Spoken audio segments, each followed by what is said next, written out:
हम लोग ने पौधे के भाग और उनके कार्य पढ़ा था, ठीक। उसमें से पत्तियों का जब नंबर आया था, पत्तियों के कितने कार्य होते हैं? 3। कौन कौन से?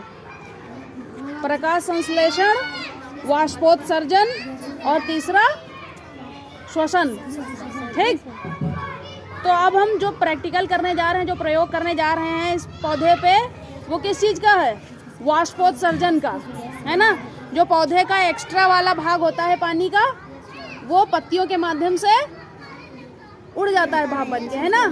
लेकिन ऐसे हमको दिखता तो है नहीं। तो अब हम ये करके देखेंगे कि हाँ सच में ऐसा होता है कि नहीं होता है, कि खाली किताब में ही पढ़ा है ना।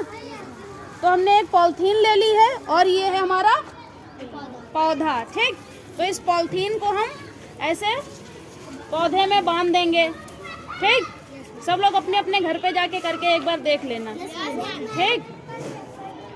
पॉलीथीन को बांध दिया। अब अगर जो इससे पानी जो भाप बन के निकल रहा होगा वो ऐसे हमको नहीं दिखता था, लेकिन अब इस पॉलीथीन के अंदर रुक जाएगा, है ना। भाप बन के इसमें चिपक जाएगा। फिर जब ठंडा होगा तो इस पॉलीथीन को जब हम निकालेंगे 2 घंटे बाद, तो इसमें हमको थोड़ा थोड़ा पानी दिखेगा, है ना। तो कंफर्म हो जाएगा कि हाँ इन पत्तियों से पानी बाहर आ रहा था, है ना, ठीक। वाष्पोत्सर्जन हो रहा था पत्तियों से। ये चीज़ क्लियर हो जाएगी कि नहीं? हाँ, तो हम करके देखेंगे। अब हमने इसको बांध लिया है, इसके लगभग 1.5 से 2 घंटे बाद देखेंगे, ठीक। 1.5 से 2 घंटे बाद जब हम देखेंगे तो हमको कैसा दिखेगा? इधर इस तरह। अब इसमें देखो, हमने देखा, देखो हल्का हल्का वाइट वाइट ये जैसे भाप की तरह लग रहा है कि नहीं? इस पॉलीथीन में दिख रहा है। तो ये पानी जो इसके अंदर था जब हमने पॉलीथीन लगाई थी तब तो था नहीं। तो ये भाप जो इसमें लगी हुई है किस वजह से आई है, कैसे पता चला? इसके अंदर पानी जब नहीं था तो ये कहाँ से आ गया?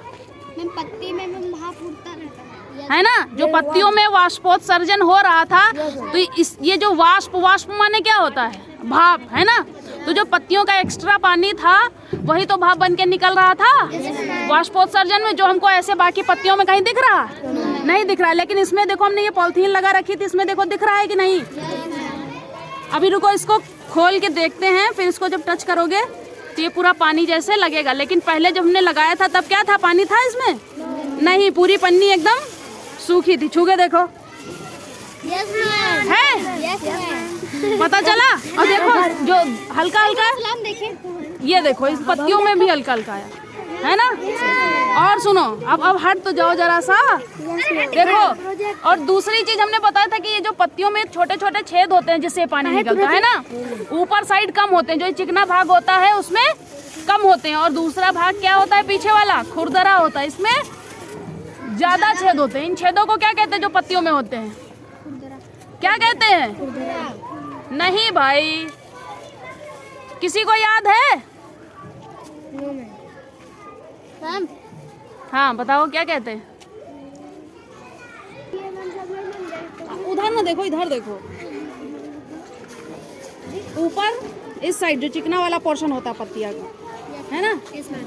तो पत्तियों के चिकने वाले भाग पे कितना ज्यादा होते हैं कि इधर खुरदरे भाग पे छेद ज्यादा होते हैं? खुरदरे भाग पर उन छेदों को क्या कहते हैं? किसी को याद आया? नहीं आया? पर्णरंध्र, पर्णरंध्र कहते हैं। अभी पढ़ के आए हैं, कल का पढ़ा भूल गए? क्या कहोगे? पर्णरंध्र। इन्हीं पर्णरंध्रों से क्या था? भाप बन के, वाष्प बन के निकल रहा था पानी एक्स्ट्रा, है ना। इसी को क्या कहते हैं? वाष्पोत्सर्जन कहते हैं। पर्णरंध्र इनके पत्ती में होने वाले छेदों को कहते हैं। और बाकी जो प्रोसेस होती है ना, ये जो क्रिया है जिस वाष्प का निकलना पत्ती से, इसको क्या कहते हैं? वाष्पोत्सर्जन। क्या कहते हैं? वाष्पोत्सर्जन। हाँ, तो अब समझ में आया कि नहीं? अब घर पे जाके सब लोग ये प्रैक्टिकल करके देखना। घर पे पौधे लगे हैं कि नहीं?